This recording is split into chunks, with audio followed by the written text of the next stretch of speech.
Johnson, and this is the Rebuttal Live, man. I got a dope panel with me today, you know what I mean? And we're going to be talking about this whole Draymond Green situation, his situation with Jordan Poole, and, you know what I mean, he came back and apologized and all that, you know what I mean? So we're going to time in on this whole Draymond Green situation because it's messed up, man. You're tuned in now to the Rebuttal Live. If you agree or disagree with anything we saying, you have the liberty to rebuttal us. You have the liberty to call in at 678-249-9297. The number again is 678-249-9297. You can call in, agree with us, disagree with us, state your opinion, whatever it is, man. I'm your boy Reese Johnson, and let me let my co-host introduce themselves, man. Introduce yourselves, fellas. This Mike Smith, VP, originally man. from Allentown, Pennsylvania. But Houston, Texas now. Oh, here to join the show tonight. Let's get it cracking. H-Town. Go ahead, Vern. Is VP checking in, man. The boy Vern is shy, man. Stop, man. Look, man. Hey, you know what it is? I don't know, man. I you know what it is, though? I think when people would be like, yo, it's your boy, such and such, I think it's kind of, I don't know, man. It's like corny. Like, I don't know, man. It's your boy, it's your girl, it's VPs. You know what I mean? Come on, man. You know what I mean? You got to interact with your people, man. I'm your big fella. I'm your boy. Just don't call me a wankster. I gotta find a good... I gotta get a good introduction, man. Yeah, man. You gotta let people know who you is, man. But yeah, man, Draymond Green has been in the headlines. And before we get into commentating and giving our opinion on the whole Draymond Green situation, if y'all not up to brush, if y'all don't know what's going on with Draymond Green, you know, I did my hood journalistic thing and I got the video. So we're gonna play the video real quick and show y'all what's going on with your boy Draymond, man. Let's do it.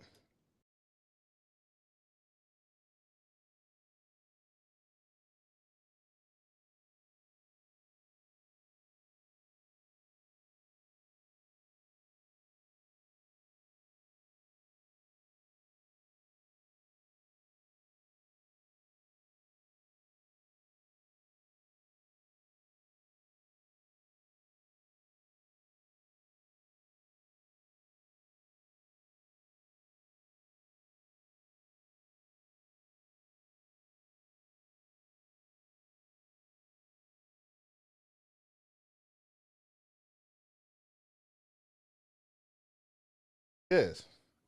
I'm gonna say this. If somebody pushed me off like that, I'm drilling them too. But he shouldn't have got in his face, though. He shouldn't have got in his face. What y'all think? Who want to go first, Mike? Yeah, I'll go. So for one, let's get this out the way first. People saying Draymond sucker punched him. Mm-hmm. He didn't sucker punch you. You pushed him, and he came back and punched you. You saw it coming. You got punched. Absolutely. He didn't sucker punch you. I agree. He was definitely probably talking greasy. Definitely. Probably said something about his mom or something, but he got snuffed. And he didn't get sucker punched. Yeah. The bad thing is that what happens in practice is supposed to stay in practice, and somebody in there is a snitch and let that tip out. Yeah, just like they just did with the joint up in Boston. Like, what's going on, man? Was the NBA losing money now? They pandering now? Like, they got, because I'm sure they know who leaked that information out. Because that person is only one person that had that job from that angle. So, but well, that's situation in the Boston situation. The organization put that out. Yeah, and I'm sure the organization of the NBA put that out. Think about it. Like, that's spectators is not allowed in those practices. No, the Boston Celtics put that information. I ain't talking about the Boston. I'm talking about with this whole Draymond. Yeah, no, you saying? Well, no, whoever. I mean, with the Draymond thing is whoever was in the video room. Somebody in that video room, somebody that got connections to whoever in the video room, that got a vendetta against Draymond, they the ones that put that out. Yeah, they put that out. So that's what I'm saying. They were saying that they might fire the whole video staff. Oh wow. Who said that? Yeah. They're doing an investigation.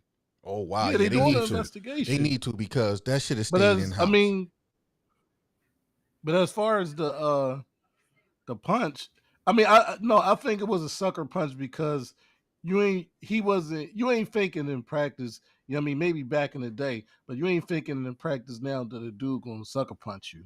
You know what I'm saying? And I know they was probably talking greasy. The boy Jordan Poole was probably talking real heavy to him, like, yeah, you know what I mean? I'm in the big three now. You ain't, you know what I mean? You ain't, he probably was talking real greasy to Draymond. Yeah. And Draymond probably is feeling away because he ain't been playing good like the last year or whatever.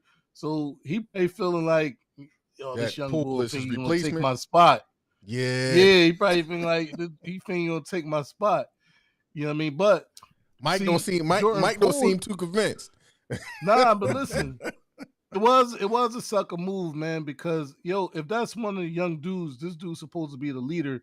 You don't just sucker punch him like that, because he wasn't expecting it, even though he should have been ready. He should have been ready. I see, like, it ain't even after the push for me. Once a dude start approaching me, my hands is getting ready. Yeah. Once a dude started, it was kind of off guard, because if you hold on, look, if you talking we talking greasy to each other, yeah, this, that, the third, and you start to walk towards me, my hands is ready. Yeah, my hands is ready. Now I might not swing on you first, but my hands is ready. My hands and my head movement is ready. Go ahead, Mike. It's not a sucker Jordan move. Poole, that's the mistake. Jordan Poole. Go ahead. No, so Jordan Poole, that's the mistake he made, man. He should have been ready. Like, I mean, especially after he pushed him. But like I said, soon as Draymond would have started walking towards me, my hands would have been ready. So that's the mistake Jordan Poole made. How could it be a sucker move then? You just said he should have been ready. So no, I'm just saying, because I'm speaking on the aspect of me being from the hood and knowing how fights go and knowing how people do things.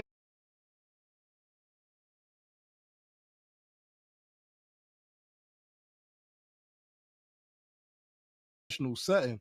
This dude, Jordan Poole, he probably felt like they was probably gonna push each other or whatever. He didn't think the bull was gonna sucker punch him like that. Yeah, he didn't think he's gonna. He think. But then again, he didn't think he was gonna sucker punch him like that. But then again, the problem with that is Draymond walked up to him. You know what I mean? Got in his face. You know what I mean? Jordan shoved him. He shoved him.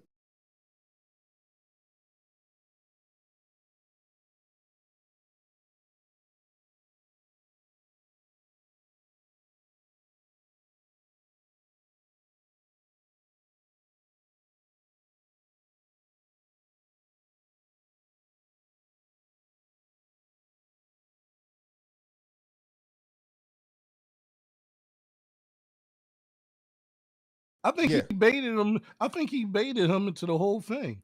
I think so. Like, too. he probably was feeling the way. He probably was feeling the way about, because they said the bull Poole be talking heavy, so he probably been feeling the way about Jordan Poole for a minute. And he's like, all right, this bull talking greasy in practice today. I'm gonna get at him. Yeah, but you know what I mean. And well, we don't even know. I think he baited him. We don't even know how it started. If me and you are having words, go ahead, Mike. If me and you are having words, no, go ahead. And you come within 3 feet. If me and you are having words, and you come within 3 feet of me, I'm firing on you. That's just how it is. No, I agree with that. No, listen, I totally agree with that. I don't disagree, because, like I said, once a dude, if me and you, we talking greasy to each other, and you start walking, and look, his approach was like real. It was calculated. Mm-hmm. You know what I mean? Once you start approaching me like that, nah, I'm ready. Mm-hmm. But like I said, I don't think it was. I think it was a sucker move, because he's supposed to be the leader on the team, and you don't just sucker punch a teammate. Like I said, Yeah, he's supposed to be. You in a professional setting, man. Mhm. So now, because it was a lot of dudes like, yeah, you sucker punch him. But yo, all right, so you trying to play like this tough guy, renegade, I do what I want. But now look, now you gotta do apology tours. Now you're gonna lose money. Mhm. Now you know what I mean? But- You're gonna lose that- endorsements, all that. So like it ain't even worth it. That's us. That's us though that has to do that. That's a whole different thing. That is us that has to do that because for one, Hold on. this Let me happened. ask you what you mean. Hold on, what you mean when you say that's us to have to do that? Let me explain. This happens all the time. In Yeah. football, it happens. In Yeah. basketball, it happens. In hockey, they can throw the gloves down and fight.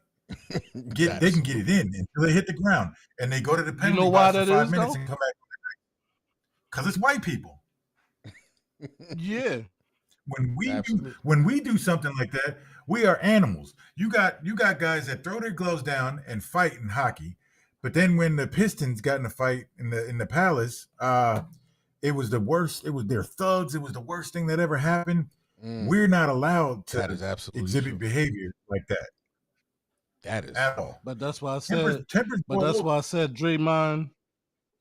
But that's why I said Draymond made a mistake because now they're looking at Draymond like, oh man, you like this how some white people talk. They like, oh man, I don't know if I can be in business with him.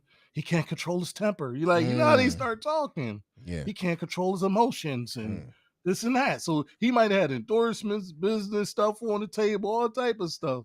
You know what I mean? You can't like, and then like I said, I never guy, even looked at it like that. Like when you think about it from the aspect of hockey, yeah, like in hockey, they can just, you know what I mean? They could just throw down and it's almost like it's celebrated. Like, you know, it's like, yeah, man, it was a good day. They good. But you see they these, white. Yeah, now if you see these, basketball, it's unprofessional. Now I understand. No, it ain't. No. Oh, it ain't unprofessional. They gonna say you thugs. These thugs. You thug. Even in baseball, if a guy does something like flips a bat or does something, and y'all play them a week later, you're expected to throw at him, and it's celebrated. You're expected to throw at that guy. Wow. But in basketball, Yeah. in the heat of the moment, even if they push and shove, they're thugs. That's crazy. And this is what I'm saying. Like, he shouldn't have done it because now, like I said, they got you on the apology tour. They got you on the apology tour now. And now you But like, see, we come don't on, have to, you we ain't don't even have have to to. be on it. Huh? We don't have to be on an apology tour, but we're not strong enough to stand up to it. Think about this. Who is the product in the NBA? What you Us, mean as right? far as what? The product in the All NBA. people. I mean, Black people. all type of people watch the NBA though. No. The product. What you mean? The athletes. You mean as far as the players? Yeah, Yes, I mean as and far why as the people come to players, the watch. NBA is the NBA is predominantly black. Yep. Yes. Who's gonna watch it? Who's gonna watch it and spend all that money on it if it was all white players? It wouldn't be as popular. It won't be as popular. But I know, but the thing is, but that's a woulda, shoulda. We got to go on what it is right now. Right now, yeah, it's predominantly black, but it's a white owned, white for the most part, white run league. So when you playing in that arena, you got to go right. Basically, you got to go by them rules. You know what I'm saying? So yeah, and what I'm saying is, now, it's our fault. It's our fault that we want to be a part of. We want so bad to be a part of their stuff that we have to be subject to being treated like that. When we can get our own stuff, we can definitely get our own. I said this back when Colin Kaepernick got blackballed. Why aren't all the players? Why aren't all the black players walking off the field and saying we're not going to play? Because who's going to watch football then? No one. And if we started our own league, No, go ahead. Go ahead. Go ahead. Finish. I said, and if we started No, our I'm own saying no. league, That's Go ahead. there's some kind of delay here. Is it a delay? Because when we keep I don't talking know. over each other because we think we're done, Oh, no. I Go think ahead. it's Go a ahead. delay here. Can No, I you? was saying. But I was saying. Go ahead. Go ahead. if we started our own league, the money's going to come there. The sponsor's going to come there because the product. That's the product. Mm-hmm. That is the product. I agree. I agree. I'm just saying, Go ahead, man. Vern. When it come when it come to Draymond, man, you did that. Like I said, the people that were saying, "Oh, yeah, you should have punched him." That's what happened. You get punched, but when you get older, man, you gotta start using you gotta be even killed, man. And because they were saying, oh, like that's real man stuff, but real man stuff ain't just punching somebody. Because a real man, yeah, I mean, you. It's three things. Like you got to know how to, you got to know how to use your. I'm gonna just say it. You got to know how to use your dick, and you got to be responsible with how you use it. You got to know how to use your hands, and not just for fighting. Just know how to use your hands in general. But then you also got to know how to use your mind and think, because everything ain't always about the physical, man. You got to think. So now he in a position where he might lose a lot just from not thinking. Like, oh, But you know I what I mean? mean, Just thinking, just trying to be too real. You know what I'm saying? this, So, this and then if on you look top of at the that, like, come on, man. Even though this is my thing too, right? Even though, yeah, Jordan Poole pushed him, but I don't think the push was that crazy for you to sucker punch him like that, especially that's your teammate. Because now the team is going, is especially them two. I don't know about the rest of the team. It's a wrap for them. Ain't no coming back from that. We What you mean never by going. that? Ain't no coming back. Because I mean, Draymond apologized. His apology seemed sincere. Mm-hmm. But come on, man, you think we ever going to be the same again after you punch me in the face like that? You talking about the There's no chemistry of the way. team? No, yeah, the chemistry of the team, and then the chemistry of them two. There's no Yeah. way we ever gonna be the same again. You done punched me in the face. You think we gonna be the same? but you Because think first thing I know, me, Jordan Poole different, but it's like, man, we gotta fight. Ain't no way. It only gonna be settled if we fight. Ain't gonna, you know what I mean? It's no other way. I mean, then if you have to do that, then do that. But also, we're talking about this. Um, you you we saw the tape. We didn't hear any audio or anything. And then look at Draymond going up. This didn't just happen because they said one thing to each other. This Mm-hmm. for you to get that, I think he's an intelligent man. For it to get to that point where he had the fire on this dude, it was a lot of stuff going on. Maybe stuff was going on in his life that day or whatever, but this dude didn't just say one thing. He went over there, not saying he was right, but he didn't just say one thing. He provoked that guy for a lot, or they went back and forth a lot, and then he just had it like, "Hey, man, I'm gonna hit this dude." Not saying it was right or whatever, but we didn't. No, They're gonna show you no, the I'm audio with and make you. him look like an animal. Mm-hmm. They made this dude look like an animal No, I'm with. with the video with no audio. They showed it from right then, Yeah. but I think there's more to it, No, and I think, I'm with you on that. And you know what? yeah, I'm with you Like and on I that. think Sister Morgan just said in the comment right there. Y'all see that comment on the screen? Like she Go just ahead. said, What you is that? know, it'd be hard to get sponsorship, you know, in a predominantly black league. So there's no reason. Hold on, let's. Yeah, because Go ahead. it said we'd never be able to get we'd never be able to we'd never be able to make the money we want to make with it not being an integrated Integrated league. league. There is now a crossover factor that exists that you can't exist past. There's a reason there's no more Negro League. Mm-hmm. And even though I basketball don't and agree with football is that. predominantly black, it wouldn't get the sponsorship needed to survive. That's the I climate don't we agree. live in right now. I No, don't I agree. think the problem is, I think the I think the problem is that, well, we don't even know how to coexist with each other yet. So Yeah. I think we can have an all black league, but then it'll be all this arguing. Who gonna run it? Who gonna be in charge? Yep. Oh no, this nigga ain't that. This nigga did this. Like, so we got to get that fixed before we. You know what I mean? I think we doing all that. Absolutely. I agree. I agree with that, but I do disagree that we can start our own league. The problem is we have been institutionalized. No, I don't want to use the word institutionalized, but you could use that programmed. word. But we've been. I want to go as far as say hypnotized with the because it's a program. It's a programming. I believe we have been hypnotized. We've been institutionalized. We've been every eyes you can name, mainly because we don't see ourselves of any value. We got Michael Jordan, who's a billionaire. You got LeBron James, who's they say is a billionaire.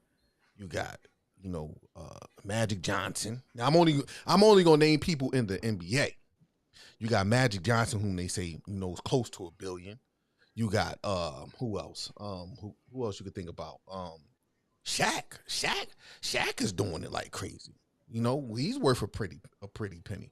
You got, I just named 4 people, which I know they could probably list off a few other people in that league that's worth a lot of money where they can branch off.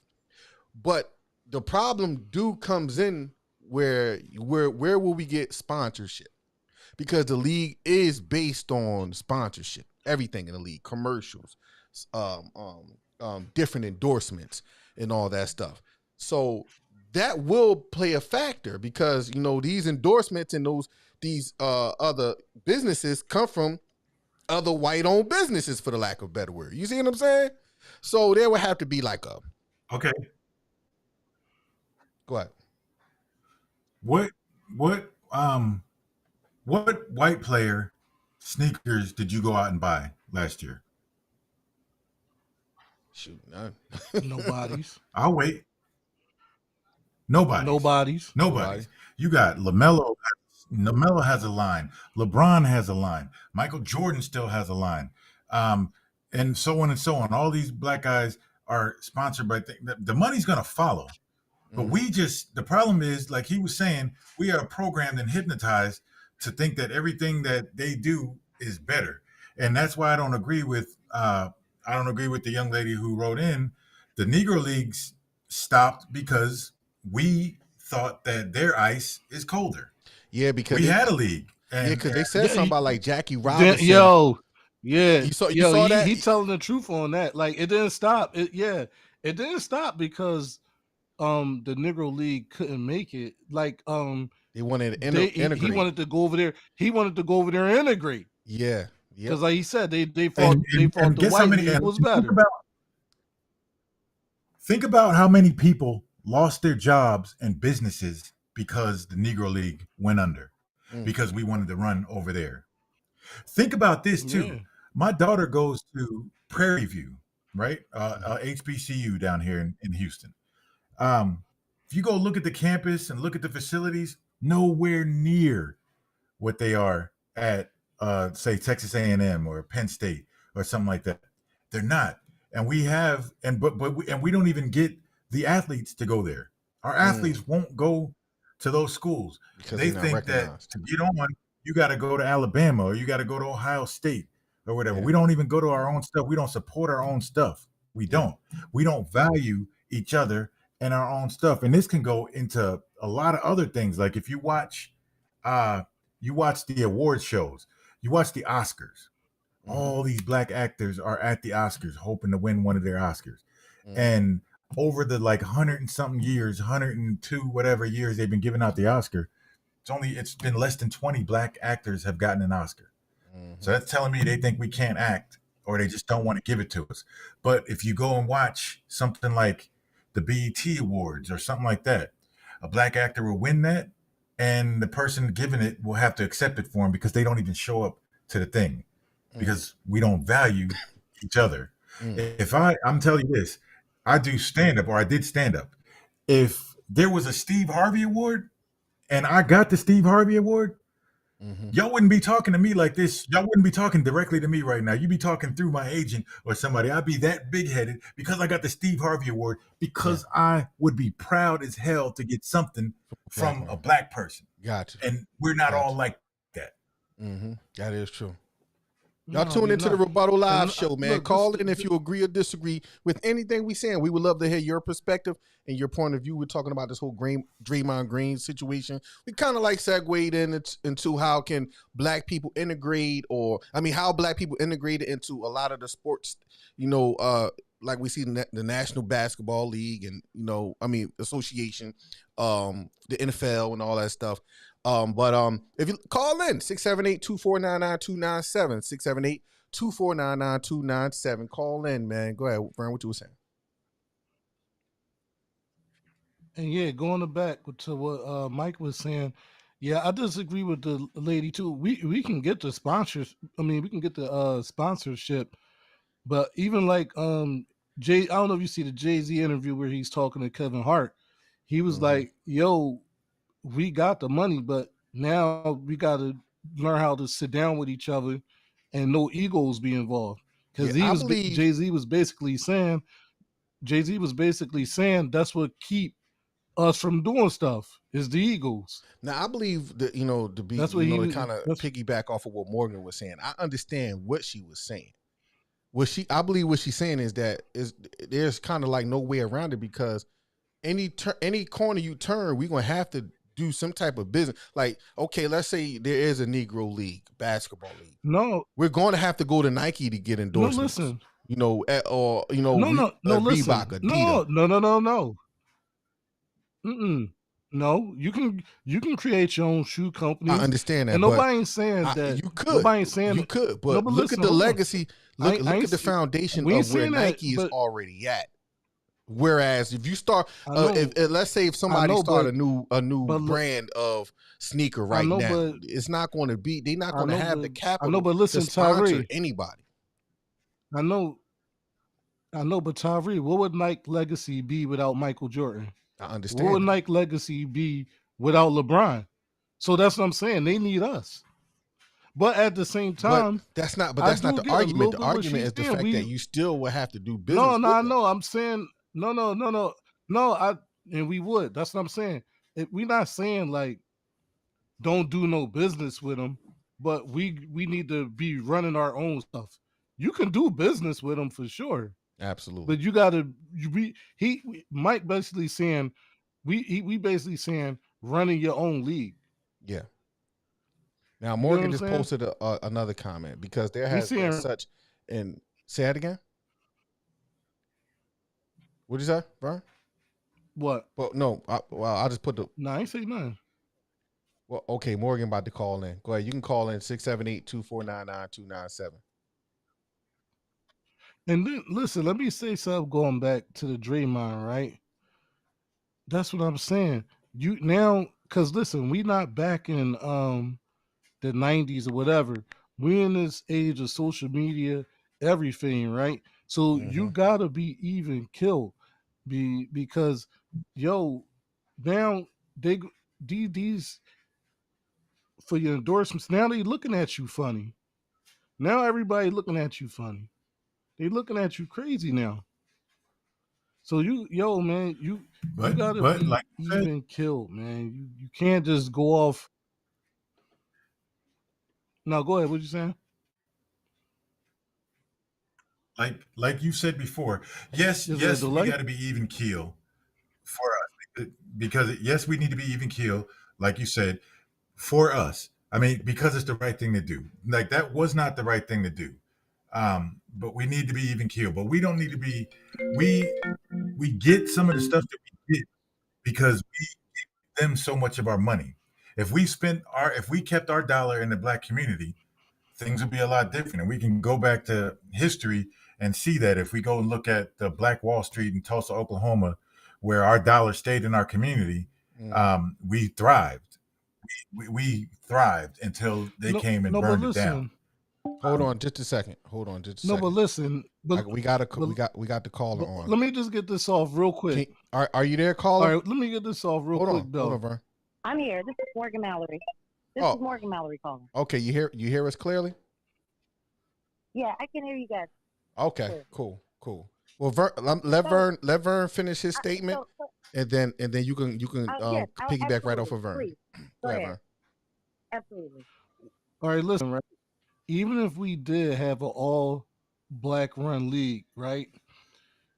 I still, if I'm running, all right, say we had an all black run league, and this happened on one of the teams, right?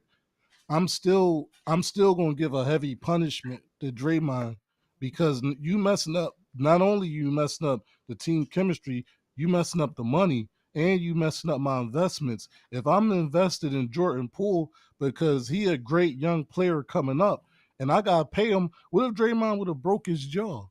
You know what I'm saying? He could have broke his jaw. Now you mess with my investment. You know what I'm saying? So I got to give you a heavy punishment because you messing with the money. You messing with everything. That's true. That's true. Mm-hmm. You can go ahead, caller, Sister Morgan. and honestly, I will say this. I completely agree with that notion. The fact of the matter is, most, in my opinion, owners, anybody who's buying into any kind of league, whether you're talking about the MLB, you're talking about NBA, or you're talking about the NFL, the only thing that they are concerned with is the color green. Mm-hmm. If you're messing with their money, that's going to actually be a great problem. And the aspect is they've hired you for a certain reason. They've hired you to draw people in to what it is that you do. They've hired you to get the job done, to produce high numbers, in whatever it is that you're doing. They've hired you to be an entertainer. Like, they're part of the entertainment industry. We look at it as sports, but they're still a part of entertainment. So the aspect is, if you're doing something to actually deter from your job, then you're not doing what it is I've hired you to do. Now, in terms of like starting your own leagues and whatnot, we did that. We did that at one point. Mm-hmm. And we tried to integrate at one point. This was the thing that I was talking about with the Negro League. The Negro League players desperately sought to intermingle with the MLB. I'm actually specifically talking about MLB now, right? They desperately sought to be a part of the MLB. And honestly, for us, what would be the benefactor in us breaking away now, talking about desegregating away from the league that has now, Hispanics in it, has blacks in it, has whites in it, to start our own league? Mm-hmm. Where would it actually benefit us to do that? At least monetarily. I can answer that. I'm talking about fiscal. I'm talking about from a fiscal standpoint, right? Okay, Mike got an answer for it. Go ahead, Mike. So it would benefit us because our dollar would stay in our community. We give everything that we dominate in this country, white people control. What we dominate rap music. Who controls it? White people. We dominate sports. Who controls it? White people. We dominate the wearing of, which I don't like, but we dominate the wearing of hair weaves. Who controls that? Not us. Not us. Everything we dominate, we don't control. We don't get anything. Huh? Go ahead. What you saying? Yeah, it's Asians, not us. But that's actually the problem, in my opinion. We already don't take care of each other. We kind of already don't take care of each other. If we're keeping it a buck, we already don't take care of each other. We don't. I'm not trying to be disrespectful to anybody. I'm not trying to disrespect anybody's thought process. We already don't take care of each other. So at what point are we supposed to implement this process that's supposed to be about us when we don't take care of us? We don't have a process that takes care of us. That's true. And I think other. And you're right, because and that's where the issue lies, where Jay was saying that, like, everybody is trying to be a chief, everybody is a boss, everybody is the head man in charge. Everybody got the next big ideal, especially in the black community. And that's why I'm one of those people. I'm one of those people that believe in build your own tribe. Like build your own circle. Like, because trying to change a community as a whole is it's the mission impossible right now. Let's keep it a buck. Like, it's the mission. You have to build your own tribe. I mean, like, I have my own little. I got my circle of friends that when I got on and I learned some things, I took it to them and said, "Look, this is what we gonna do." And if it, it worked, we just going to do what we do and stay below the radar.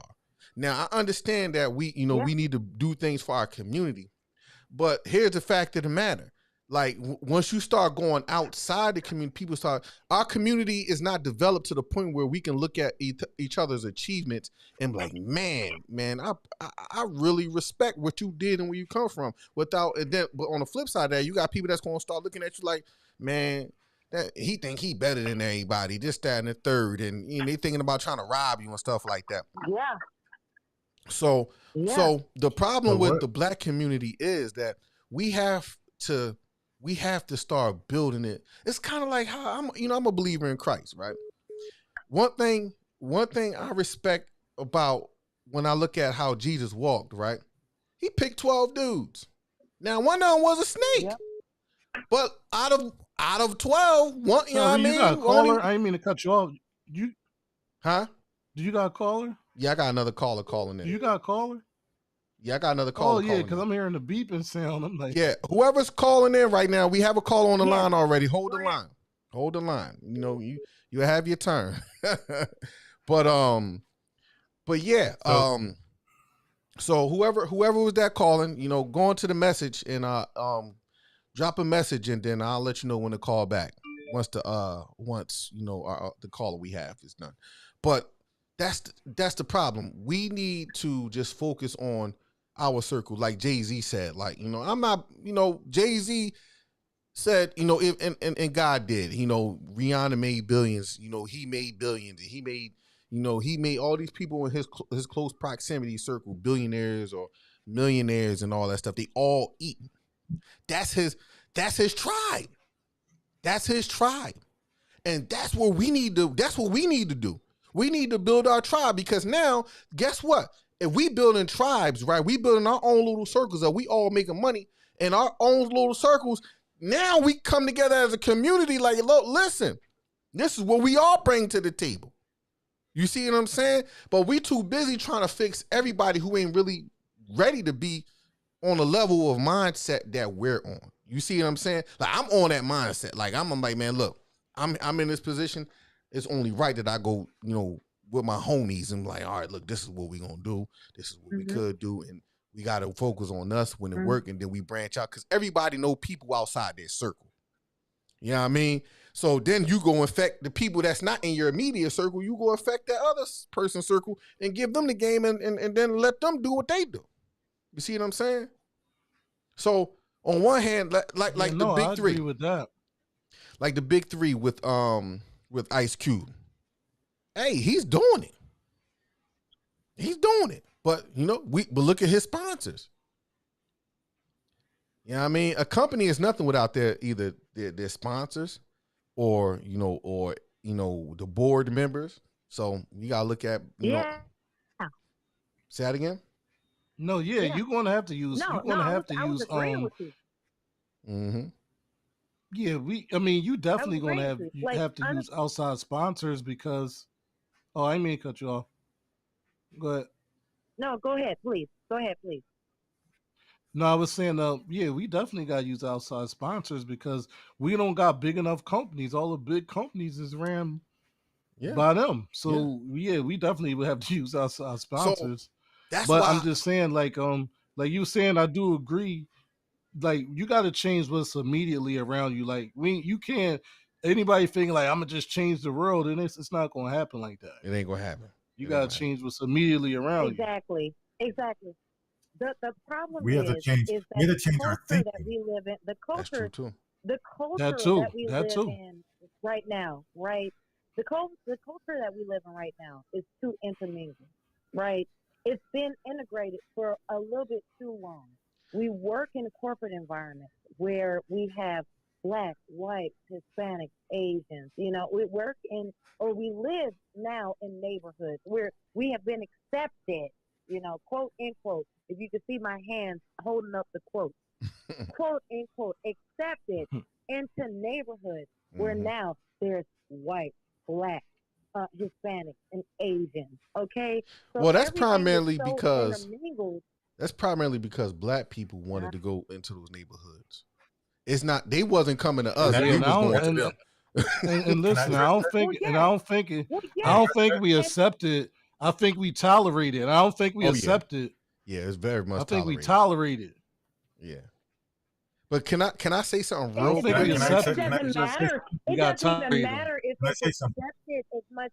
It, but here's the thing: it doesn't even matter if it's Hold on, as Mike. much I got you. accepted as it is tolerated. Yeah, It's still a matter of reality, right? yeah. You still made your way into that place, and so now that you made yourself into that place, now we live kind of in a dispensation of the haves and the have-nots. Yeah. You got people who have money, and you got people who don't have money. You got people who are, you know, highly educated or rising above or hold high positions in the corporate environments or whatnot, and then those who do not.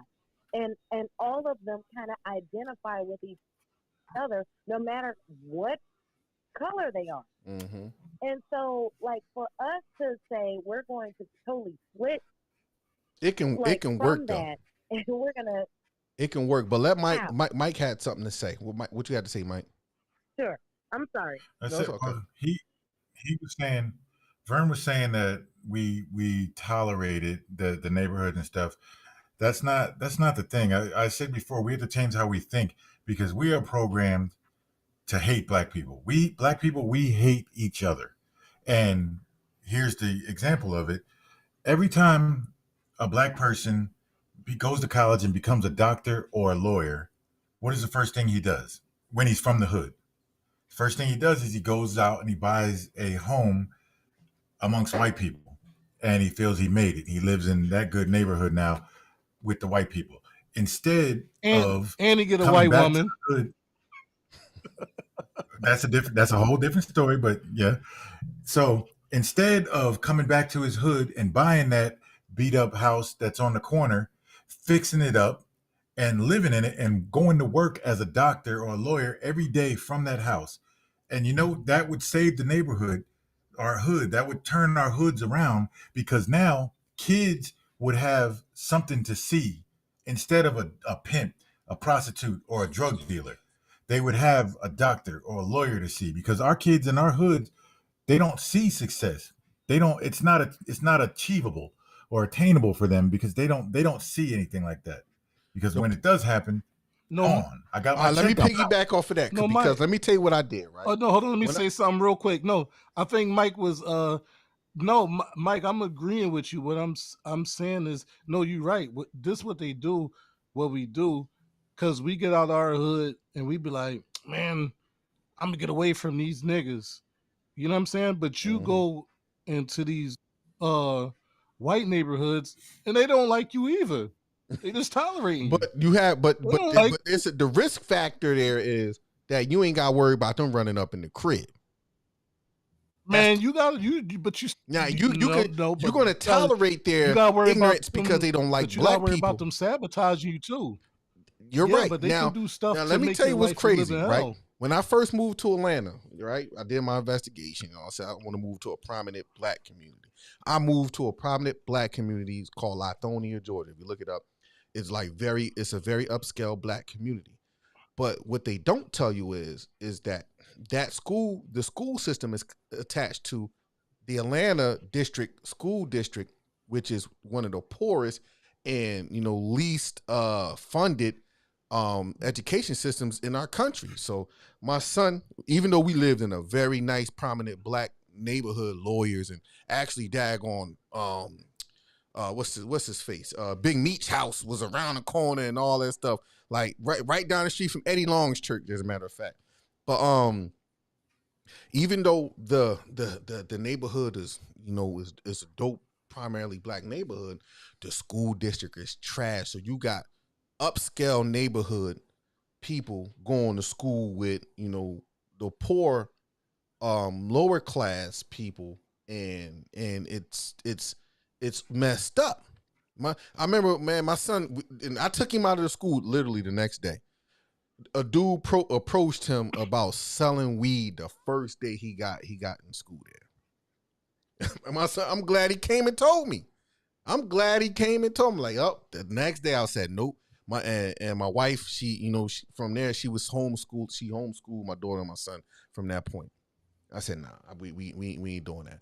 So unfortunately, well, I ain't gonna say, well, it ain't unfortunate, but it's fortunate and unfortunate. You know, I moved my kids.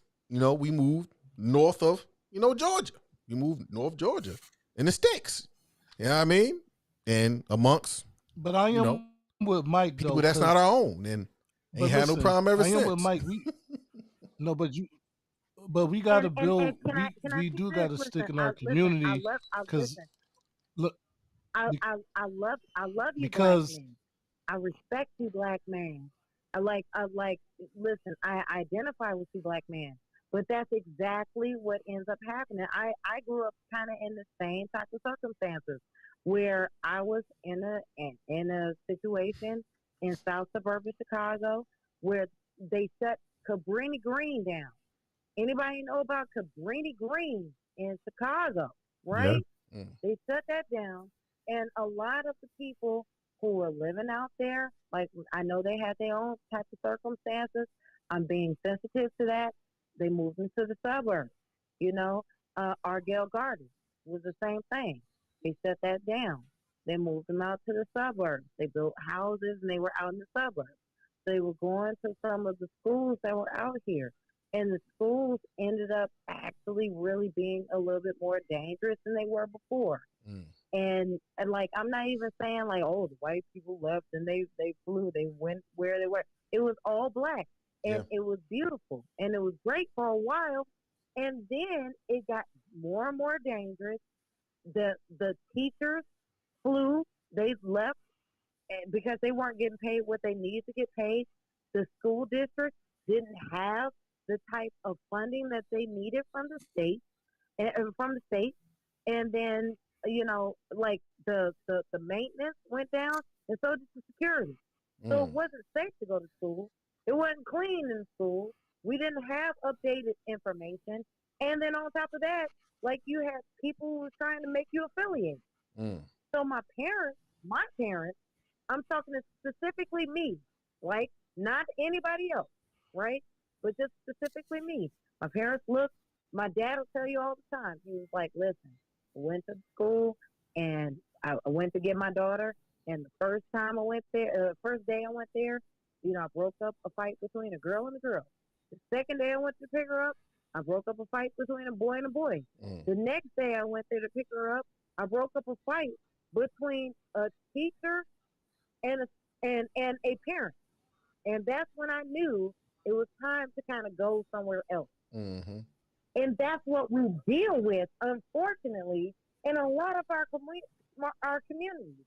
Until we get ourselves together, there's no way that we can actually have on. So that's why I say one of the things hold on, but listen, I am with Mike, but then when do we ever break the cycle? Because we do need we need our prominent black people staying in the neighborhood, because then the mindset will start to change. You will see somebody that's doing something, and then you will think that I can do it. You know what I'm saying? They and scared you too. See, now look, all right, but you see, but listen, if the mindset will start to change, because you see, we moving out the neighborhood, and look, all the white people is moving back in the neighborhood and buying the neighborhood back up. Yeah. So, you know what I mean? See, I think it's more so because, like, all right. I'm sorry. Can I say this? They're moving back in the neighborhood and buying the neighborhood up because the neighborhood has become actually so decrepit that the market value to buy anything, any type of property in the neighborhood is so low, they know that if they come in there, they can act. I'm sorry, I don't even. I know, This is but it's mean to become say, it's but they can decrepit actually boost because the market value but it's based on decrepit because that our their neighborhood. prominent people done moved out. If our prominent people was there and buy up these properties, buy up the land that's in the hood, then that's when we can start to change it. But it's just going to take our people who are prominent to do that to start to break the cycle. I agree. I agree. And Hey it ain't. And man, listen, hold I'm on not real quick. saying Let it's me Some let me easy. do this people that quick are It's plug. not easy. I'm going to Hold on, need y'all to I smash up want to that make that like clear button. Hold on, let too. me I finish want to this, make Vern. that clear. Hold Vern, on. hold on. Oh, go Let ahead. me plug real quick. I'm gonna need y'all to smash up that like button, that subscribe button, man, to get this out to more people, man. Y'all too, man. Y'all smash up the like button because the more people, the more you smash up the like button, people will, come in and time in, man. And don't forget, this is the Rebuttal Live. You can call in 678-249-9297. We do have a call on the line right now, but if you call, we'll see your call and we'll get back to your call. Now go ahead, Vern. You good? No, I was saying. Now listen, I'm not saying that it's easy because it's not easy. Because I'll be in the hood a lot. I'll be in the hood a lot, and you know what I mean. I have my business. I'm in the hood a lot, and you know what I mean. I want to.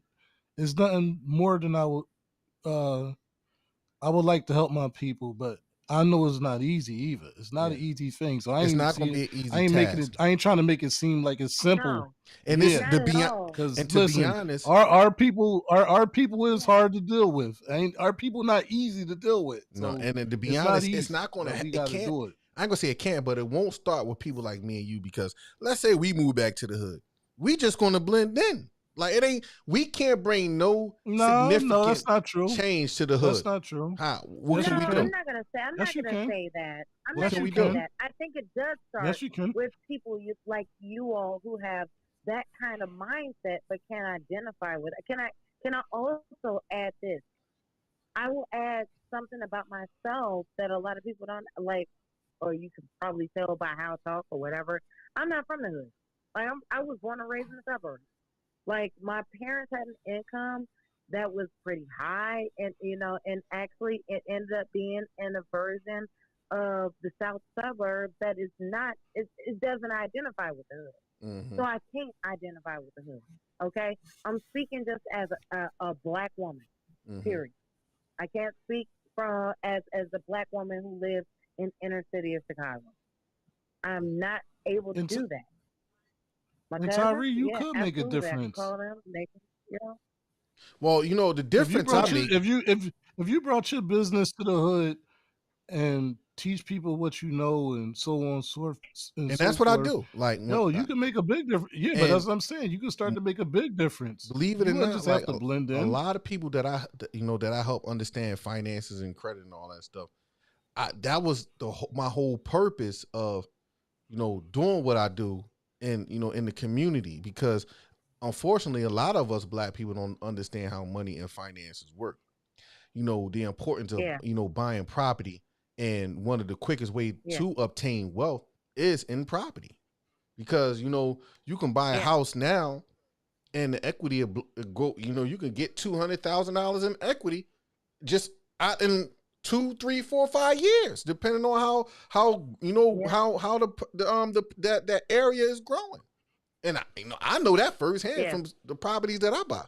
So that's and I try to help our community understand that. So, but because we Hey, come from Philly, we from Southwest Philly, we from the hood. You know what I mean? We ain't had nothing. It's a lot like Chicago. I know we brought it up before. So I do target um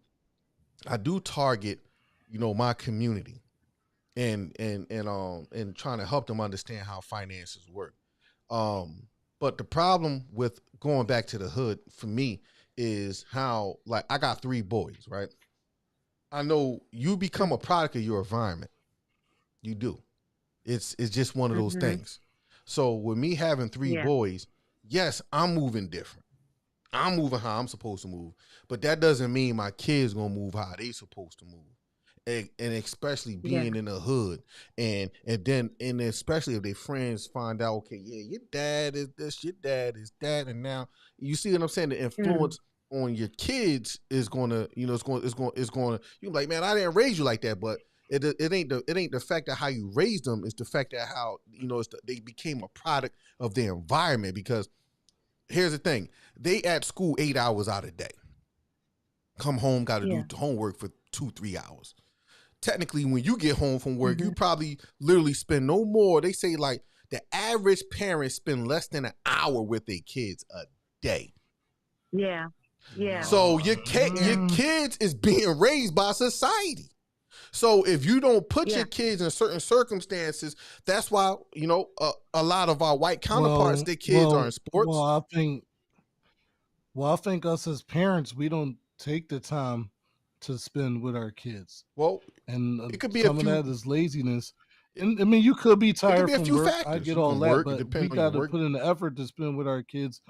But the bottom line, you can't let your fear stop you from doing it. I understand the dangers and all that, but we can't let our fears, especially the ones that, I'm saying the ones of us that got the potential to be leaders, we can't let the fear stop us from doing it.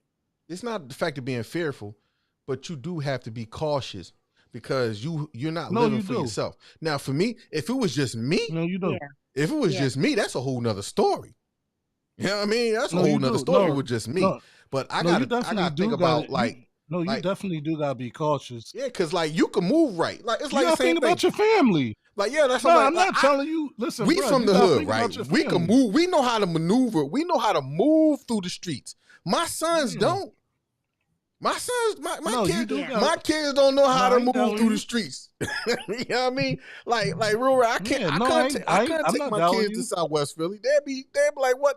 They'd be lost. Now, Tyree, not to get off, but do you got the Draymond apology? Yeah, I got that. I know we got kind of off topic, y'all. We was talking about this whole Draymond thing. Yeah, but it kind of all ties in because you got to play the apology. Yeah, we're gonna play the apology in just a second because I do want to clear this up real quick. Well, what we're talking about, we started off talking about the whole Draymond Green situation, and then we kind of segued in and how the black community can start building their own leagues and kind of like doing our own thing to help empower the community as a whole and affect our people so we can have something. And because Draymond is he can possibly lose some endorsements. People are looking at him like he's a thug and he's just a corporate thug, a basketball. All the stuff, the spiel that they say. But before you do this, can I please just say this? You know what? God bless you, black men. I know it's hard out there for you, and we love you. Like, I don't think you guys hear that enough from black women. And as a black woman myself, I have to say, like, I love your mindset. I love the fact that you guys are thinking about this. I love the fact that you are thinking about your children. I love the fact that you're thinking about your house. And so therefore, I just really want to pour into you guys specifically and say that if I can talk on behalf of all black women, we love you. We do love you. And the fact of the matter is we don't say it enough. I recognize that we don't say it enough because we've kind of been put in a position where we have to do certain things on our own, but we kind of don't at the same time. And so just please allow me to say here over the air for anybody who's listening and for you guys, thank you, and we love you so much. That. Thank you for because everything that you do. Appreciate it. That's another topic for another day because I'm on them TikTok streets too, and the infighting of black women and black men is going crazy. It's crazy. Yeah, it's crazy, and we do need to discuss what you just said. It really punctures something because I appreciate that. I appreciate it. And I'm one of those people that like try to bring balance to the conversation. Like, and I don't want to get off topic on this because I can get long-winded on this, but I want to say this. I understand black women's hurt, and I also understand black men's hurt coming from a black man, But I also need our sisters to understand that unfortunately, we allowed certain groups of women to come in to trick our women and help make them think that their men are the problem when we was never a part of the patriarchy. Never. Relationally, we have issues, just like everybody. Relationally, black men haven't been the best representation for black men into the black family.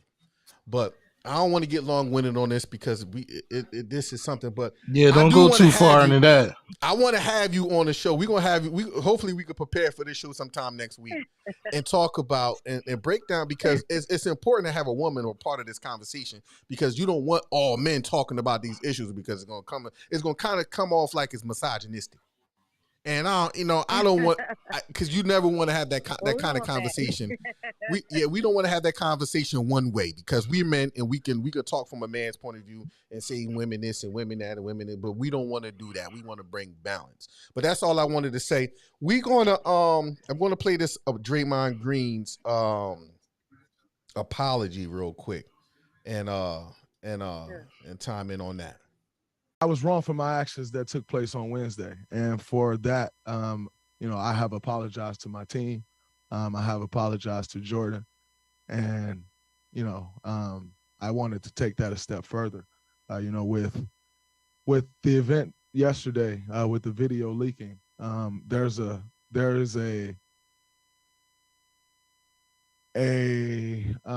huge embarrassment that comes with that, not only for myself as I was the one that committed the action. The embarrassment that comes for me is what it is, and that's something that I have to deal with. But the embarrassment that Jordan has to deal with, and that this team has to deal with, that this organization has to deal with, but also Jordan's family. His family saw that video. His mother, his father saw that video. And quite frankly, if my mother saw that video, I know how my mother would feel. I know what her reaction would be, and I know what her next step would be. And so for that, I apologize to his mother and his father and, his family, his friends that care for him, because that is a sense of, or a level of embarrassment that they have to deal with too. I apologize to this organization. We just won a championship. In 9 days, 10 days, there will be a ring ceremony. My family will be here. His family will be here. I'm sure they'll be here.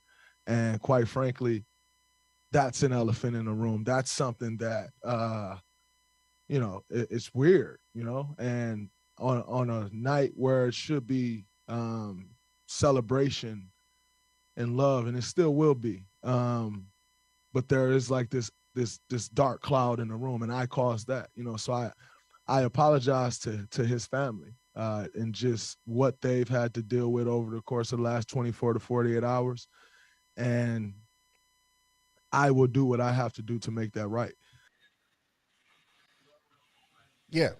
So that was Draymond's apology, which I believe that was sincere. That is something you can't write. That's something you can't write. That was not scripted. Yeah. I respect. Yeah, it was sincere. He handled like a man. He owned up to what he did, and he took responsibility for it. He handled like a man. Yeah. But you heard what he said? Which one? Now, that's what I'm saying, like, where you got to think. Because imagine that we saying the ring ceremony, both the families there. Some family members might be feeling some type of way. Yeah, like, you know what I mean? What I'm saying? I'm going to get at this bull. And then, you know what I mean? That could cause some craziness, like both the families start going at it. You know what I mean? So that's what I'm saying, man. People got to think beforehand. Like, you got to really think. It was impulsive. It was very But impulsive. I do think it was sincere, though. I think his apology was sincere, though. Yeah. And as long as he, addressed that with Jordan Poole before he took it to, in front of the public eye. You know what I mean? He went to him like a man and like, yo, you know what I mean? That was a sucker move. I'm gonna own up to that. I'm gonna own that. Like, I apologize, and whoever I got to apologize to, and he made he called a press conference. You know what I mean? So as long as he, like he just said, he did address that with Jordan. We'll still have to fight though. I ain't letting that go, man. I mean, I can't let that go. I mean, at that Nah, I point, can't let that go. I mean, Nah, I can't let it go, man. I can't let you just snuffed me like that. I can't let it go, man. yeah. I can let it. I can let it go. I can let it go. I can let it. There's certain things I can let go. If you snuck me like that, or you snuffed me like that, I could probably let it go. You apologize or whatever. But if you were to open hand slap me like that, no, I can't let it go. We have to fight today. We have to fight tomorrow. We have to fight every day for the rest of our lives. Like, I'm going to buy the house next door to yours. And every morning before we go to work, we got to fight out in the front yard every morning. Yeah. You have people over for a barbecue before we get to Get up, eating. though. You know, we got to eat Yeah, that every day for the I rest. think I can if we have a relationship and we get into a heated argument and you get in my face and I push you and you punch me and we get into a little scuffle, but then you come back and apologize like, man, I shouldn't have done that, and it was messed up.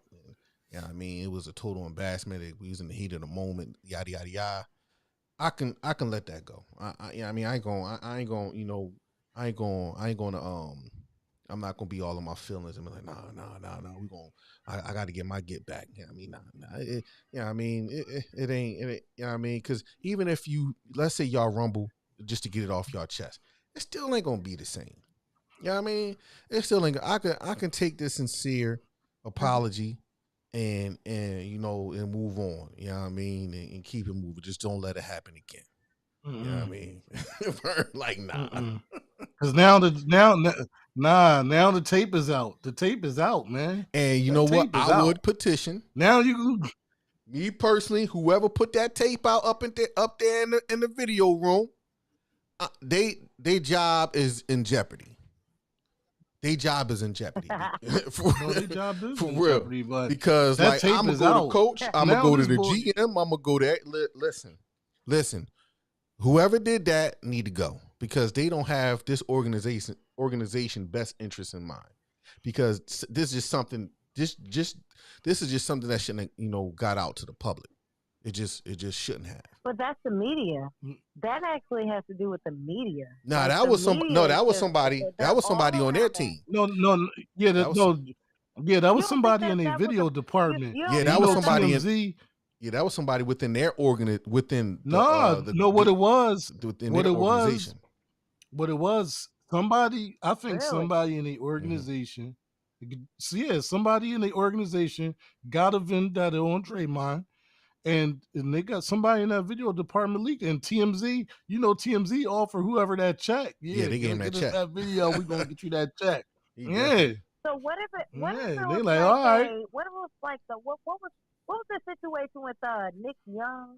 Nick Young with the LA Lakers, and he was dating Nick Azalea. Yeah. His teammate snitched on him. And it was his roommate. What if it was like something like that? His teammate, right? But all his teammates was on the floor. Like all the teammates was on the floor. This is something somebody up there. All of them? Yeah, they was all on the floor. They don't have no business being in the video room. They ain't got no business being up there in the no. With the thing with Nick Young, his teammate, I forget his name, snitched. It was something snitched. Yeah, snitched on him. Snitched that he was cheating or something. I forgot his name too. So long ago, I forgot his name too. D'Angelo Russell. That was real. D'Angelo Russell. D'Angelo Russell. Yeah. Yeah, that was violation. That was he. And you know why he probably did that though. He was trying to smash. He was trying to smash. He was dry snitching because he was trying to smash his girl. That's why he was dry snitching. That's the reason why he did that. But whoever did that to Draymond, it was somebody. It was somebody within their organization. I hope TMZ paid him a good enough check because trust me, the Warriors organization gonna fire him. Yeah, they getting fired. And that's crazy because the whole video department probably gonna lose their jobs. Yeah. And you could tell they like wasn't right, ordinary. Nobody gonna admit. Look, hold on, look. And look, they saying, all right, since nobody don't want to admit, everybody fired. Now, when did you hear that the whole video team is possibly being fired?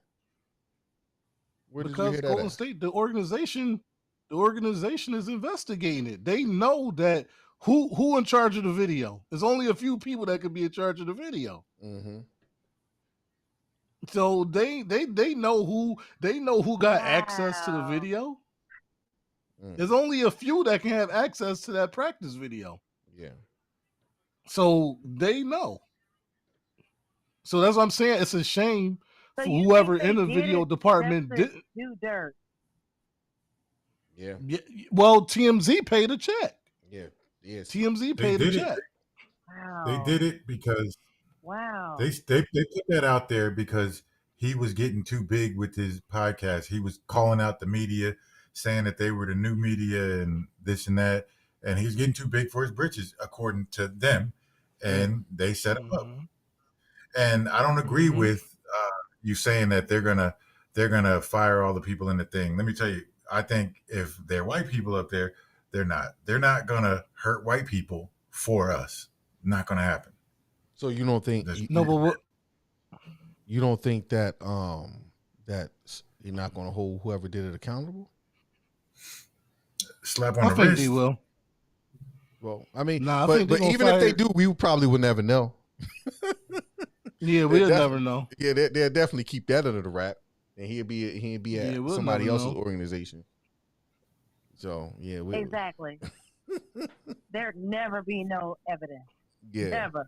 But like I Never. said, man, this NBA is about the money. So if they feel the chemistry messed up, and they know coming up, they got to pay this dude Jordan Poole. So if he feel like, yo, because we don't know how he really feel about it. So if he like, yo, man, I don't want to play with this dude, get me off the team.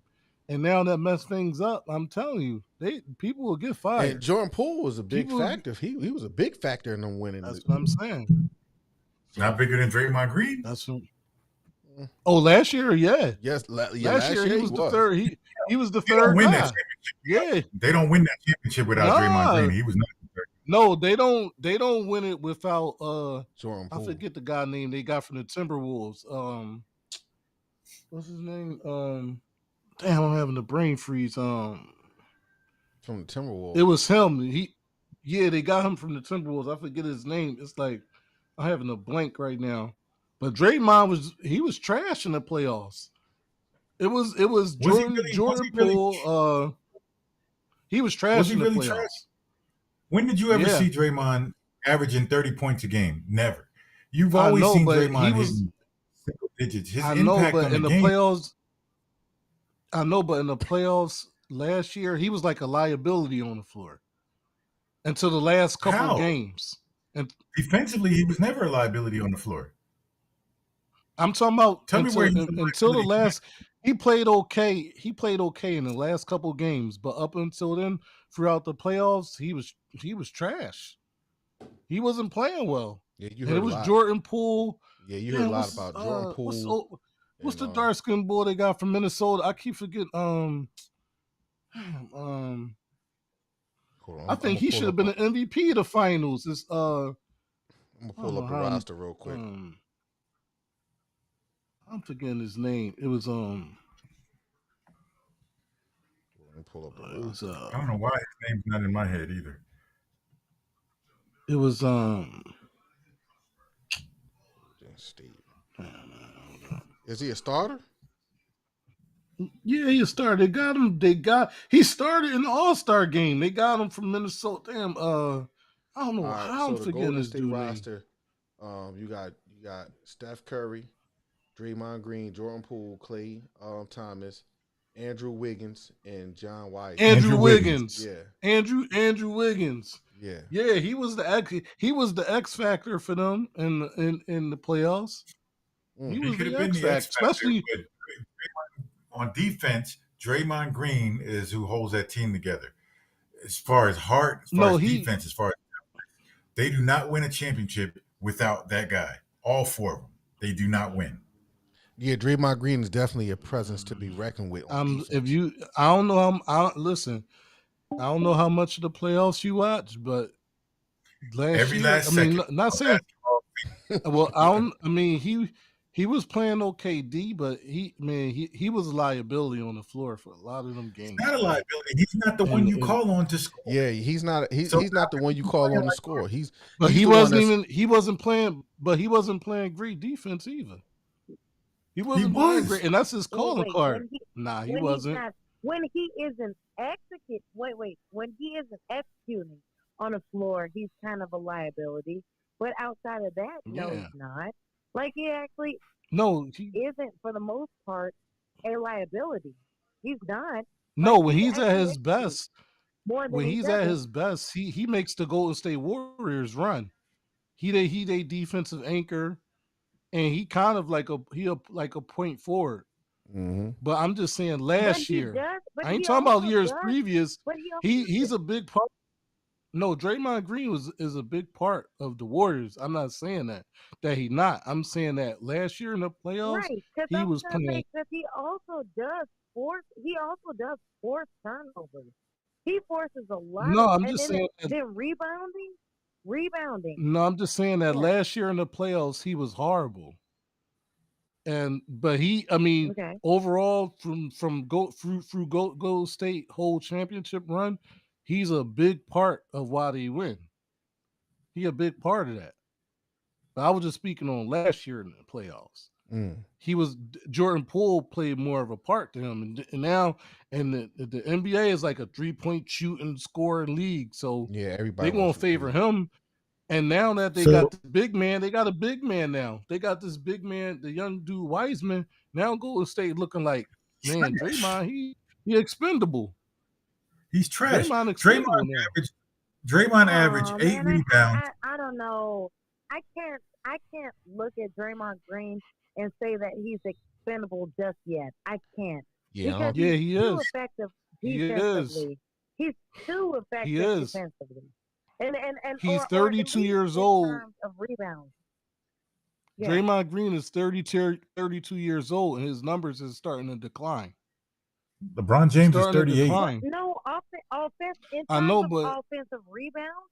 Do you think his I numbers know, are but beginning? Listen, I hold don't on. actually have to look it up, but Let me say because I this. don't know concrete. He's saying But do you think, he's in LeBron. terms of him being 32, that his offensive rebounds are starting to decline?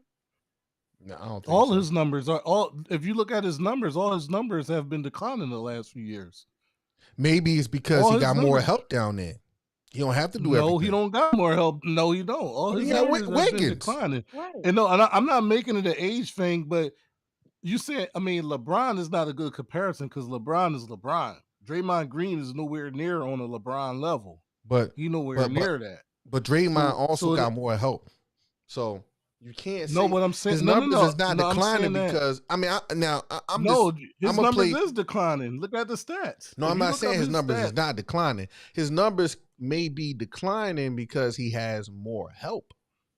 It's like it's Nah. almost like Right. because it's almost like, okay, let's say Mm-mm. the coach tell Clay to shoot more, and Clay is just as good as a shooter as Steph. If Clay Nah, if you shoot watch more, games, if Clay shoot more, and Steph don't shoot that much, his number's going to go down and Clay's going to go up. nah, bro. I got NBA League Pass, man. I watch these games every night. Draymond was not good last year. Can I say He something? wasn't. Yeah, go ahead. Go ahead, Mike.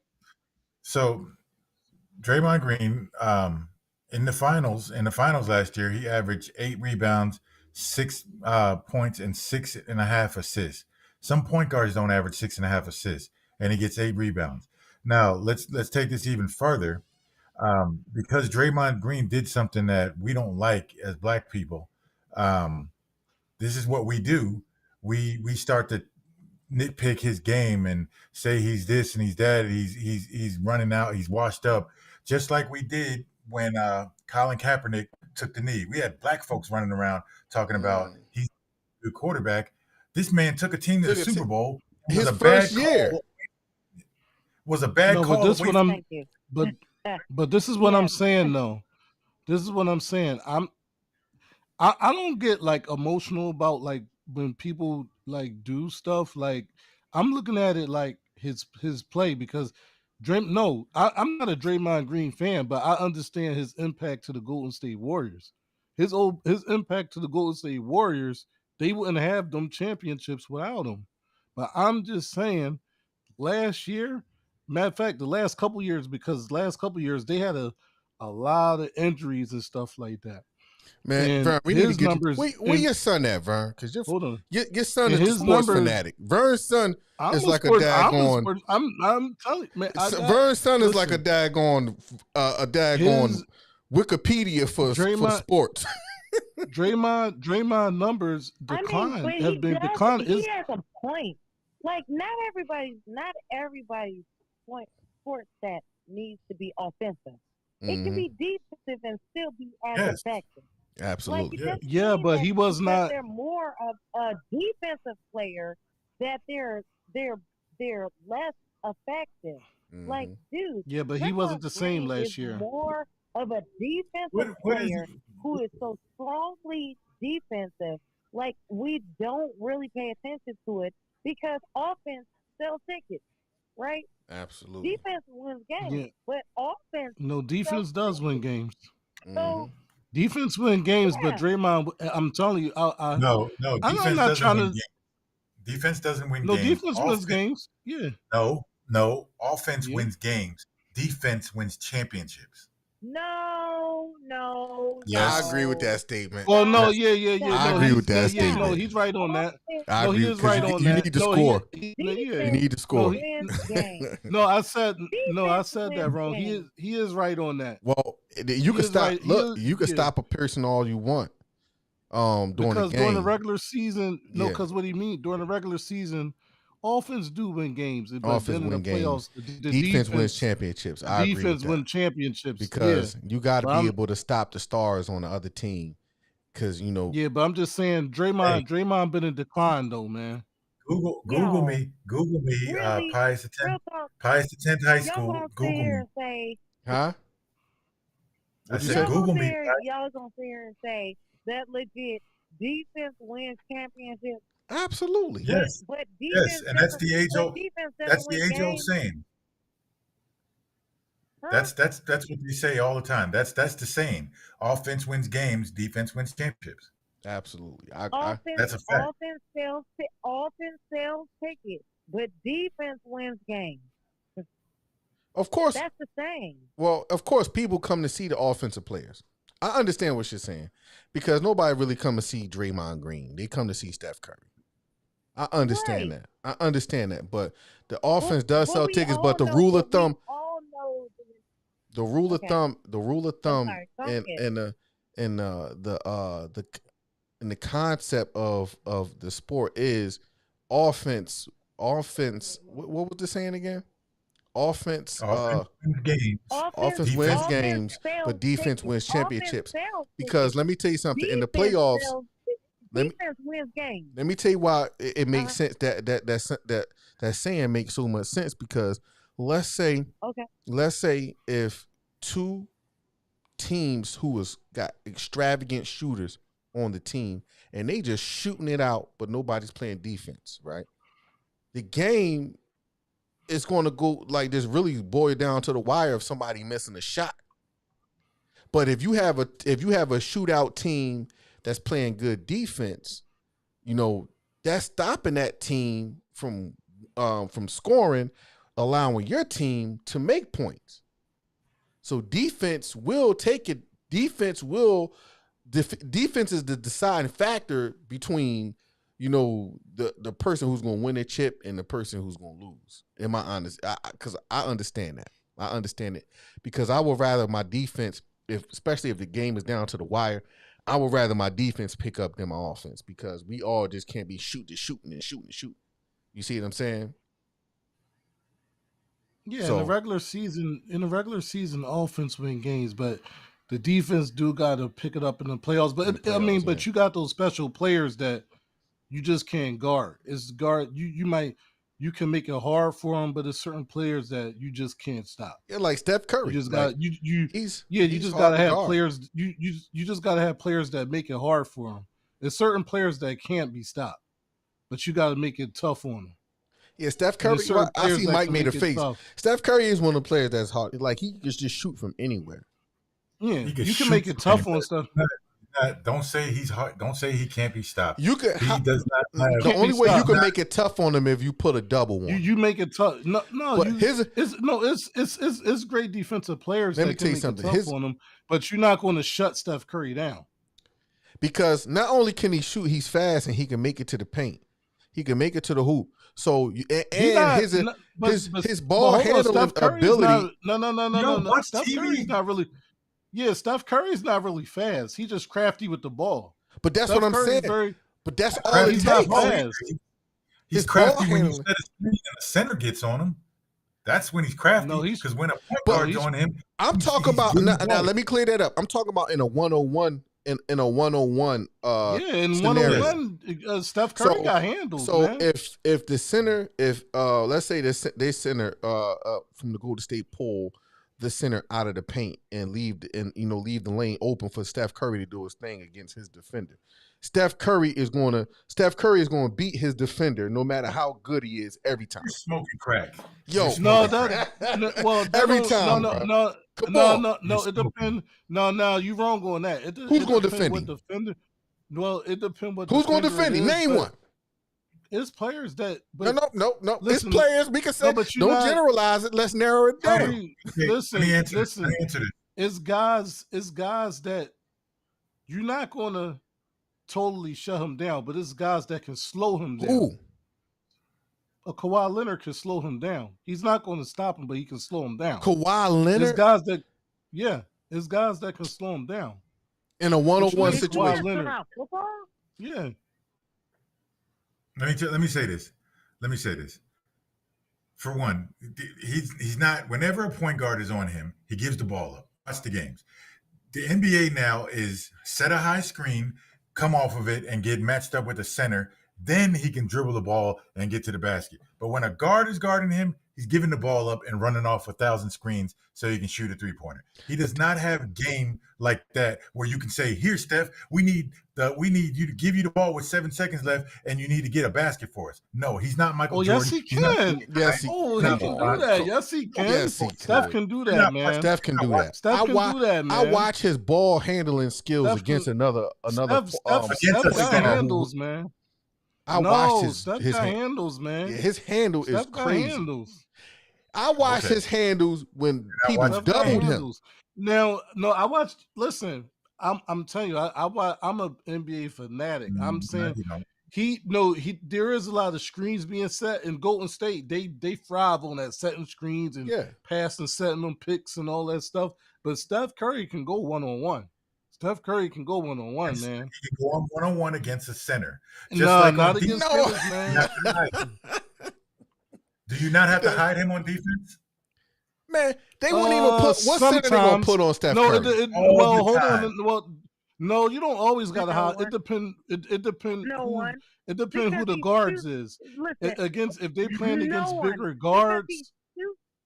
If they playing against bigger guards. The concession stand. Yeah, for one, the reason why they put centers on him is when he running off a pick or running off. Well, that's the only time they put a. That's the only time they put a big man on him. But when he's playing against another two. Well, they don't try to put a big man on him. You can't. I'm talking about when they set those screens. When he set them high screens, it may end up with a center on him. Yeah, that's what I'm saying. When he come off the pick, he's gonna end up with a center on him anyway. But that's because they know that's how he gonna probably end up shooting his shot. Coming off that screen. But Steph Curry do got a handle, man. Yeah, his handles is crazy.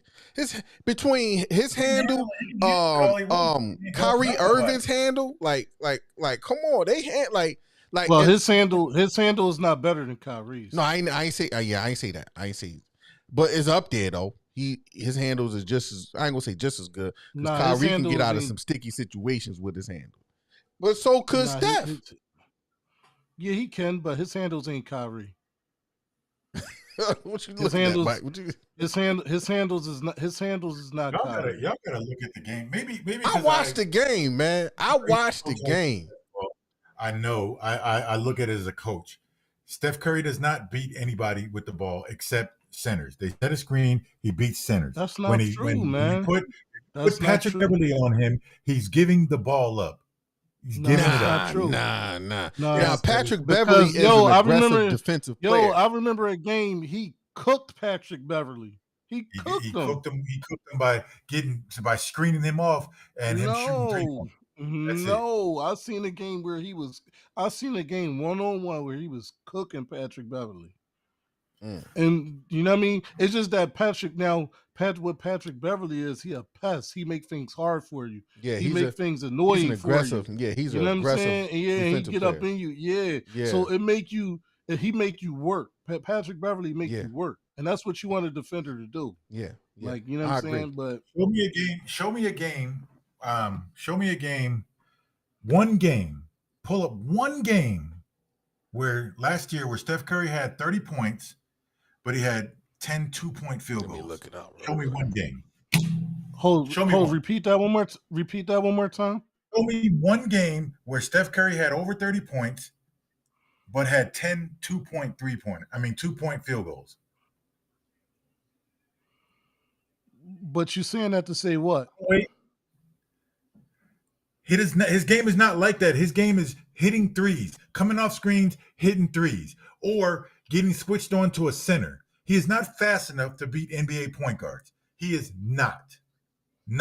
Yeah, or he can handle the ball. He can do all that stuff. He beats him being crafty with the ball, man.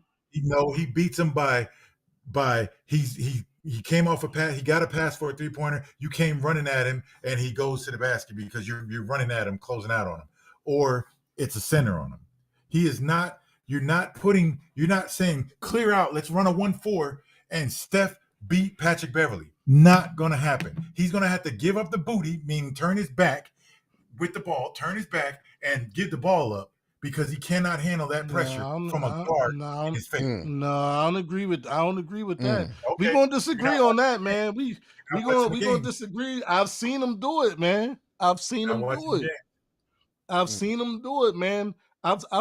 him put people on like I've seen him put people on the ass, man, and hit that J, right? Like, yo, sit him down with his handle and splash that J, man. I've seen him do it.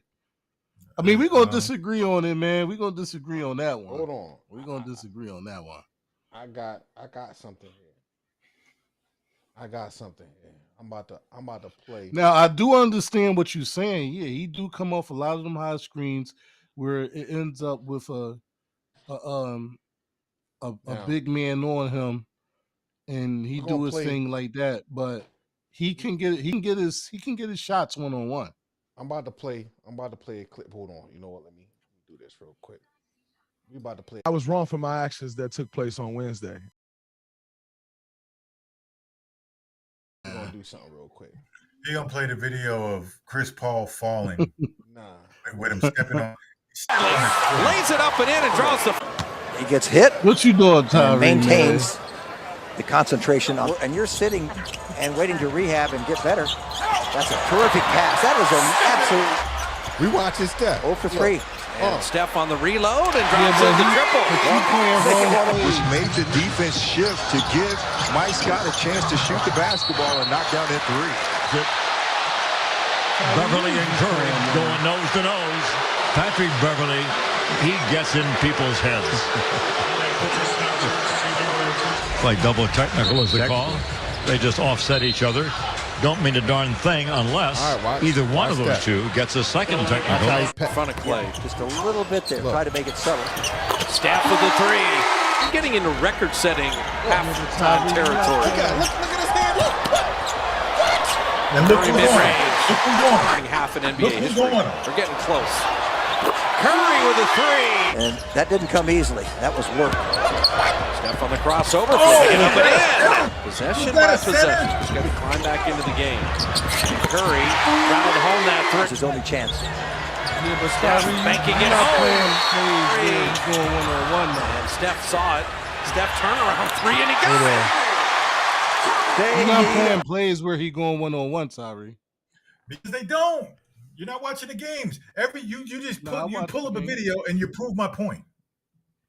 No, I watched the games. That was in that game. Thank you, Tyreek. He can go one on. He can go. Steph can go 1-on-1 though.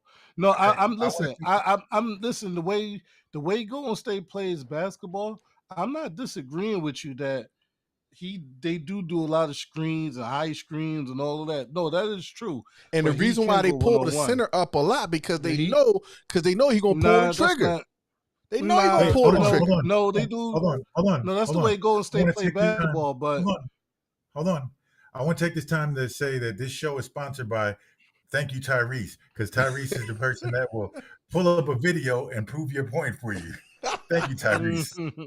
This video is sponsored by he pulled up. See, that's what I'm saying. Tyrese, come on, man. He pulled up the wrong video, man. He pulled up. Well, see, you find the video and share your screen. I can find that, but I ain't got to. I'm just saying, no, I'm not totally disagreeing because the way Golden State plays basketball, that's what they do. They do a lot of them high screens. They do, a lot of picks, all that stuff. That's what they do, but he can go 1-on-1, and I've seen him do it. And he's not like the quickest guy, but he's crafty with the ball. Mm-hmm. He's very crafty with the ball. And but that's the thing. He can finish. But that's the thing with him being quick with the ball handle. It makes him look quick. Crafty. Because he can get you. Once he get you in that first step, you're gone. He's gone. Nah, he don't get you on the first step. He just make a crafty move because people are so afraid of his jump shot. Mm-hmm. So he uses his handle, little jerky handle, do a little move, and you go for that because you think he about to shoot and he go by you. Yeah. Or he cross you over. But I'm not totally disagreeing with Mike. I'm just saying that he can go 1-on-1. Because, the way Golden State play, like I said, they do a lot of picks, a lot of high screens. That's what they do. Because they have those shooters. They got Klay Thompson and Steph. So when they set them screens and they come off them screens and they, them threes, they start raining them threes on you. Yeah. Yeah, man. But this is the Rebuttal Live. Man, y'all call in. Oh, I forgot. We got we do got somebody on the line. Are you there? You still there, Morgan? Oh no, I'm gone. I'm gonna let y'all men have this conversation now. Oh, all right. Well, I got a few other people trying to call in. I'm gonna let you go. We're gonna connect sometime this week and try to put together what we was gonna put together. Yeah, we appreciate the call. Well, you already know. Appreciate you as usual, and we'll talk to you in the flip. Absolutely. All right. Take care. Okay. Bye. All right. Bye. So yeah, the other caller who wanted to call in, you can go ahead and call in now. The lines are open, 678-249-9297, 678-249-9297. We was talking about the Draymond Green situation. Huh? We done changed subjects 100 times. He forgot what he wanted to ask. Yeah, he probably I want to go back to the Draymond Green. Said we're talking about sports now, and it's pretty much still the same team, with Draymond and everything. But yeah, man, Draymond, man, situation was kind of crazy, man. It was nutty. But you live and you learn. Man. But yeah, man. In my honest opinion, I like the way I like Steph game, but who I rock with right now, my man KD. KD, that's my dog.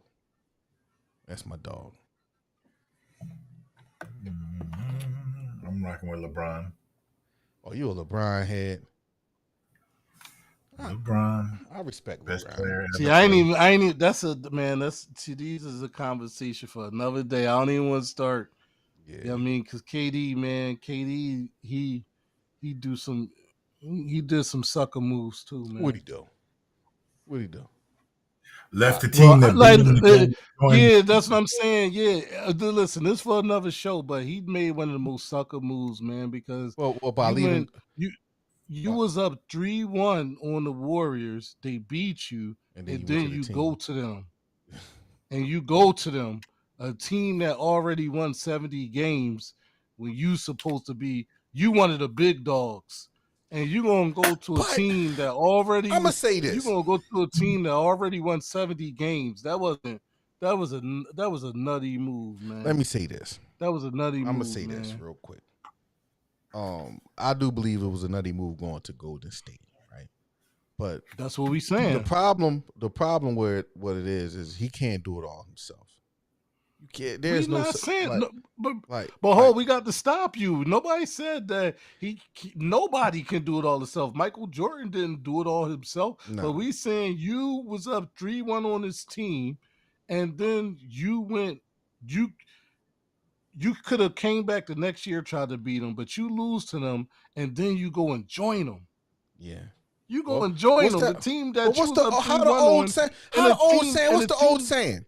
What's the old saying? If you can't beat them, what? Nah, man. Join them. But but that's not true though, because they could have came back the next year and went at them. Because I think this is the problem now, man. They put this media pressure on this team. Like, if you lose too much of the playoffs, they can't beat them. But if you remember, Michael Jordan lost three straight years to the Pistons in a row, and came, and still kept coming for him. Kevin Durant lost to Golden State one time and gave up and went and joined them. That was corny, I really believe man. I think the Nets had a good chance to beat Golden State this year, man. I really do. This year? I mean, last year. I believe so. If Kyrie wasn't on, you know what I mean? And if you talking about ifs, you giving all these ifs, man. Yeah. Kyrie wasn't there, so it was what it was. So you got. I hope they, they just showed them together on a private plane. So I hope they work together this year, man. Because man, I would love to see them get busy.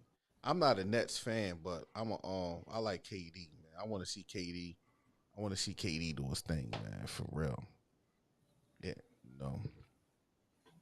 But yeah, man, we already been on. Wow, hour 41 minutes already. Daggone it. Time, they say time goes by when you're having fun, right? But yeah, man, we're gonna close this out, man. We ain't gonna get long-winded on this one. Y'all can catch us tomorrow on the Rebuttal Live, man. But man, I thank y'all for rocking out with us. It's your boy Reese Johnson. It's the Rebuttal Live. Catch us tomorrow, man. We gonna try to do this every day, because people want to talk, man. Yeah, I mean, y'all got some closing arguments. Nah, I mean, everything was basically said. I mean, well, I don't know if everything was said, but everything was basically said. I ain't gonna say Drake. No, I ain't gonna say Draymond was a sucker. I think it was a sucker move, and he made a mistake. But I ain't gonna say a sucker. But you know what I mean. I thought we were gonna talk about reparations. We're gonna do that tomorrow. We need to spend some time on that. We can't segue from sports to reparations. that was Yeah, we could do that tomorrow, man. We can do reparations, because we do need to spend a whole segment and on. That's another long conversation. That's gonna be a long conversation, because it's important that people understand why Black people own reparations, and it's also people have to understand that not all Black people going to, if we was to get reparations, not all Black people is going to get it. I have a strategy. I don't believe all Black people in America deserve reparations. I believe save that, man. Save it, bro. All right, yeah. We gotta save that for tomorrow, because this is something we gotta break down, because the problem with it, the problem with giving all Black people reparations is going to create a storm. You already talking crazy. You already talking crazy. No, because you got Caribbean, you got Caribbean Black people here. You got who were slaves too. No. Yes, they were. Not in America. Well, no, they were not slaves in this country. Not in Those are American territories. No, they are. Not in America. The Dominican Republic is not. Not in America. All of them is not. I mean, Puerto Rico is, but yeah, not in America. We talking about But foundational. yeah, man, we gonna start going Americans. into that. We're talking about FBAs. We're not talking about people who migrated here and and yeah. Let's get on that tomorrow, man. Yeah. We definitely got to break that down tomorrow. Yeah. Oh man, y'all gonna have me on here going crazy. But man, I thank y'all for rocking out with us, man. This is the Rebuttal Live. Catch you tomorrow. 9 o'clock Eastern Standard Time. And you can call in, and hopefully we can get some people to call in on this topic, because when I was on TikTok and I brought this reparation talk up, I think I had I think it was like 300 or 400 people on there coming out, man. Real quick before I go and close out, man, I was on TikTok. I got a pretty huge following on TikTok, right? And we was talking about this whole reparation thing, and I was letting everybody come in. I let majority of them was white, and I just wanted to hear what they had to say, because they feel like black people shouldn't get reparations. And I brought up the fact that America still pays Jews reparations, Koreans get reparations, and native I like to say indigenous. I don't want to call them Indians, but the indigenous people who understand the system is still getting paid reparations. Japanese got reparations. White people got reparations. And then what they felt this is what they failed to realize: we paying Jews reparations for something that we ain't even do to them. But did you hear white people got reparations? No. White people got reparations. Well, yeah. They got reparations for when they freed the slaves, and they got a payout because they about $300 per head. Yeah. So that was a form of reparations. Well, yeah, and they got land. Yeah. They got land. They got welfare that we didn't get. They got when we came home from the war, they got the GI Bill, which the black soldiers didn't get. I'm reading a book. I'm gonna put this book up on the screen real quick, right? And if y'all get a time, if y'all, if it's, I like to read this type of stuff. But hold on, let me pull it up real quick. It's called, there you go, right there. That's why I say save it, because it's good material for tomorrow. Y'all see that? No, I can't see it. What that say? No, I can't see it. No. Well, read what it say. The name of the book. The name of the book is called "They Were Her Slaves," right?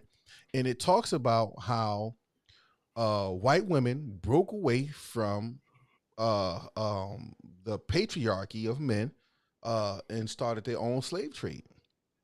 And man, these women was probably kind of more brutal in a lot in their dealings with their slaves. It's crazy.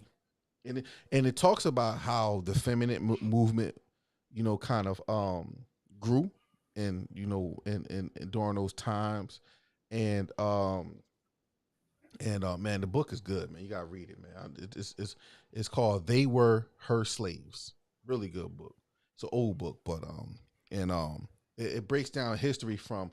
It breaks down history where because you know how a lot of liberal white women saying they was they've been oppressed and all that stuff, and I'm like, yo, y'all telling a partial truth, because the fact of the matter is a lot of white women has been a part of the matriarchy, for a long time too. Like they been doing their thing too behind the scenes, and then when things didn't go their way, they played a victimhood and say they was they wasn't treated right. This stuff has been going on for hundreds of years, man.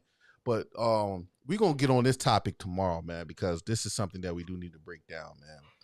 But I thank y'all for rocking out with us, man. This your boy Reese Johnson. This the Rebuttal Live, and we holla at y'all on the flip. Peace.